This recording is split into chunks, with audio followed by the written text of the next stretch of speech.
പരിശുദ്ധ നാമം മഹിമപ്പെടുമാറാകട്ടെ. വീണ്ടും ഒരിക്കൽ കൂടി നിങ്ങളുടെ അടുക്കൽ കടന്നു വരുവാൻ ദൈവം സഹായിച്ച കൃപയ്ക്കായി ദൈവത്തിനെ നന്ദിയോടെ സ്തോത്രം ചെയ്യുന്നു. നമ്മൾ പ്രാർത്ഥിച്ചതുപോലെ തന്നെ പ്രാർത്ഥന കേൾക്കുന്ന ഒരു ദൈവമാണ് കർത്താവായ യേശു. നമ്മുടെ വിഷയങ്ങൾ എവിടെ പറഞ്ഞാലും എത്രത്തോളം കേൾക്കുമെന്ന് നമുക്കറിയത്തില്ല.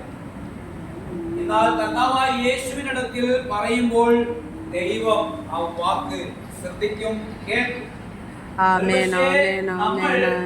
പ്രാർത്ഥിച്ചതോ അല്ലെങ്കിൽ ദൈവത്തിനോട് ചോദിച്ച കാര്യമോ നമ്മൾ മറന്നുപോകും. എന്നാൽ മറക്കാതെ ഒരു ദൈവമാണ് കർത്താവായ യേശു. ഒരിക്കലും മറക്കത്തില്ല. ഇന്ന് നമ്മൾ ഒരുപക്ഷെ ആത്മഭാരത്തോടെ അല്ലെങ്കിൽ വേദനയോടെ നമ്മൾ ഏതെങ്കിലും വിഷയത്തിന് ദൈവമേ എന്നെ ഒന്ന് വിടുവിക്കണമേ, ദൈവമേ എനിക്ക് ഒരു അത്ഭുതം ചെയ്യണമേ എന്ന് ഒരുപക്ഷെ നിങ്ങൾ ഹൃദയത്തിന്റെ ആഴത്തിൽ നിന്ന് പ്രാർത്ഥിച്ചാൽ ഒരു 2-3 ദിവസം കഴിയുമ്പോൾ അല്ലെങ്കിൽ ഒരാഴ്ച കഴിയുമ്പോൾ നിങ്ങൾ അത് മറക്കും. അത് സ്വാഭാവികമായിട്ട് ചെയ്യുന്ന വിഷയം തന്നെയാണ് മനുഷ്യൻ. എന്നാൽ ദൈവം ഒരിക്കലും മറക്കത്തില്ല. ആ പ്രാർത്ഥന ദൈവം അതുപോലെ തന്നെ മറക്കാതെ അത് മാറ്റിവെക്കുന്ന ദൈവമാണ്. എന്റെ മകൻ എന്റെ മകൾ എന്റെ അടുത്ത് പ്രാർത്ഥിച്ചു, എന്നോട് ചോദിച്ചു, എനിക്ക് വിടുതൽ വേണം, എനിക്ക് സൗഖ്യം വേണം, എനിക്ക് അത്ഭുതം ചെയ്യണമേ എന്ന് ചോദിച്ചു എന്ന് ദൈവം പറയും. അങ്ങനെ ഒരു ദൈവത്തെയാണ് ഇന്ന് വൈകി സമയം നിങ്ങളുടെ മുമ്പിൽ ഞങ്ങളുമായി ആ ദൈവത്തോടെ ഞങ്ങൾ നിൽക്കുകയാണ്.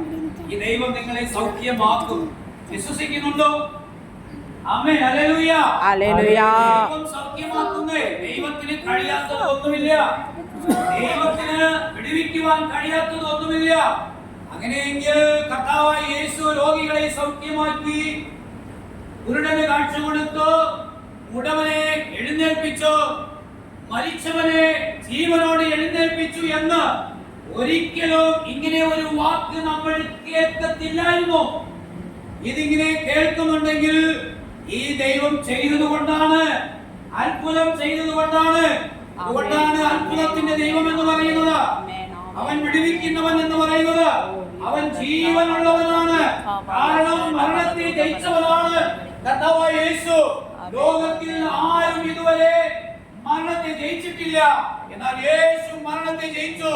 എങ്ങനെയാണെന്ന് ചോദിച്ചു കഴിഞ്ഞാൽ, നിങ്ങൾക്ക് വേണ്ടി എനിക്ക് വേണ്ടി കാൽവരി കൊലക്കളത്തിൽ നമ്മുടെ പാപം ചുമന്ന് തീർത്ത മനുഷ്യനോട് താൻ ജീവിക്കണം എന്നുള്ള ആഗ്രഹത്തോടെ, ദൈവത്തിന് ഒറ്റ ആഗ്രഹമേ ഉള്ളൂ, ഉണ്ടാക്കിയ മനുഷ്യനോട് ജീവിക്കണം, വസിക്കണം, അവനോടൊപ്പം ഉണ്ടാകണം എന്നുള്ള ആഗ്രഹമാണ് ദൈവത്തിന്. നിങ്ങൾ ഏത് ദൈവത്തിനടുത്തേക്കോ അവിടെ ഒന്നും ദൈവം ഇതുപോലെ ആഗ്രഹിക്കില്ല. എന്നാൽ കർത്താവായ യേശു ആഗ്രഹിക്കുന്ന ഒറ്റ കാര്യമേ ഉള്ളൂ, മനുഷ്യനോട് ജീവിക്കണം, എന്റെ മകനോട് ജീവിക്കണം, എന്റെ മകളോട് ജീവിക്കണം എന്നാണ് കർത്താവായ യേശു ആഗ്രഹിക്കുന്നത്.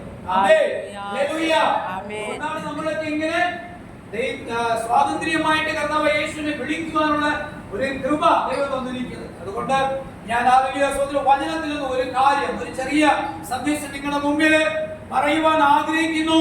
ശ്രദ്ധയോടെ കേൾക്കുമെങ്കിൽ വചനം പറഞ്ഞു തീർന്ന അവൻ പ്രാർത്ഥിക്കുമ്പോൾ ദൈവം അത്ഭുതം പ്രവർത്തിക്കും.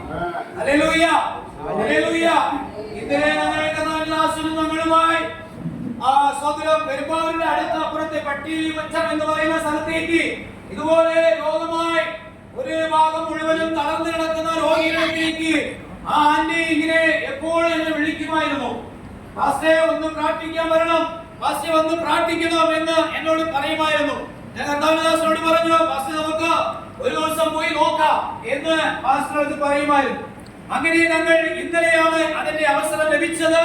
അങ്ങനെ ഞങ്ങൾ ആ രോഗിയെ പോയി കാണുവാനും പ്രാർത്ഥിക്കുവാനും ഇടയായി. അതിന്റെ അവസ്ഥയെ കാണുമ്പോൾ വളരെ വിഷമകരമാണ്. നിങ്ങളെ കാണുന്നത് പോലെ ഒരു അവസ്ഥയിലാണ് ആ അച്ചായൻ കിടക്കുന്നത്. എന്നാൽ ദൈവം അവിടെ അത്ഭുതം പ്രവർത്തിക്കുവാനിടയായി. പൂർണ്ണമായി ആ അപ്പച്ചൻ വിശ്വസിച്ച് ഏറ്റെടുക്കുമെങ്കിൽ അപ്പോൾ തന്നെ സൗഖ്യമാണ്. പക്ഷെ അപ്പച്ചന് ആ ഒരു മാനസിക അവസ്ഥ വരുന്നില്ല. എങ്കിലും ദൈവം കുറച്ച് മാറ്റം അവിടെ കൊടുത്തിട്ടുണ്ട്.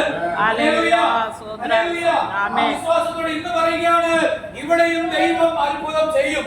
ആമേൻ. ആമേൻ. അച്ഛാ, വേദന ദൈവം മാറ്റി കേട്ടോ. ദൈവം വേദന മാറ്റി. യേശുവിന് മാത്രമേ വേദന മാറ്റുവാൻ കഴിയത്തുള്ളൂ. യേശുവിന് മാത്രമേ അത്ഭുതം ചെയ്യുവാൻ കഴിയത്തുള്ളൂ. ഭാരപ്പെടുന്ന, കണ്ണുനീര് കാണുന്ന, വേദന അറിയുന്ന, ഹൃദയം കാണുന്ന ഒരു ദൈവമുണ്ടെങ്കിൽ അത് കർത്താവായ യേശു മാത്രമാണ്. അപ്പച്ച, ദൈവം കാണുന്നു, ദൈവം ഹൃദയം അറിയുന്നു.